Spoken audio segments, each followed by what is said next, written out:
So we got some leaked renders of the Galaxy S25 Plus. And as always, if you follow this channel, you know the drill. This is Samsung's go-to recipe of innovation is the worst thing possible. Copy and paste and just kind of keep that cycle going. Although I will say with the Galaxy Z Fold 7, I think they will actually make some true upgrades.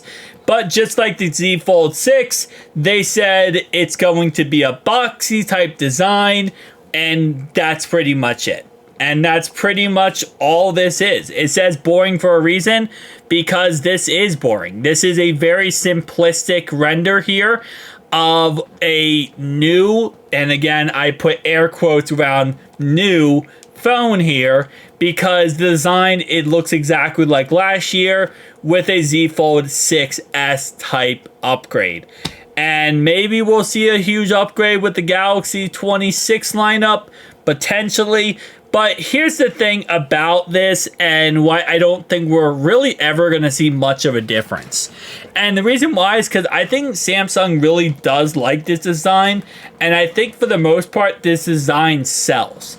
And if we're being honest here, most designs of Android cell phones nowadays, a lot of them look like iPhones. And I think it's not because they're copying Apple, because I think a lot of people say, like, oh, well, Samsung's copying Apple. It's not the copying Apple. I think the design of these cell phones like this right here, or iPhones in general, they're just good-looking designs. And I think that kind of is the norm. So I'm not expecting much of a change when it comes to the Ultra variant of the Galaxy S25, the Plus, or the regular. I'm expecting kind of the similar type design to this year's variants for next year variants as well.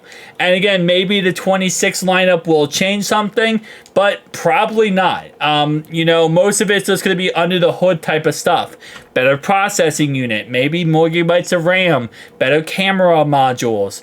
But other than that, we can kind of expect the same old with a lot of these flagship phones. And we're getting to a point now where I feel like a lot of these phones are to a point at a perfect range where there's not much you need to change or upgrade. And listen, if Samsung doesn't have to do it, they're not going to do it. So it is what it is at the end of the day. Samsung is just going to be kind of Samsung about things. So it's boring, but I don't think it's a bad design. I don't know how much I love it though. And what I mean by is this like Galaxy Z Fold 6S change. Like Z Fold 5, gorgeous, right? Absolutely beautiful. I loved it. Z Fold 6, I do love. I just I don't know if I really love the boxy type look. I mean, I know they did it with the Galaxy S24 Ultra, where now you can actually have a flat display instead of a curved display, so screen protectors work a lot better. But I just really, really love the Z Fold 5 and kind of the more rounded S-type design to a cell phone. When it's more boxy like this, I don't usually love it as much. I feel like you can get away with it on the Z Fold 6 because the outside display is so much bigger than the Z Fold 5. But I don't feel like it gets to a point where I feel like it just becomes too like copy and paste and every single device having this boxy look like display.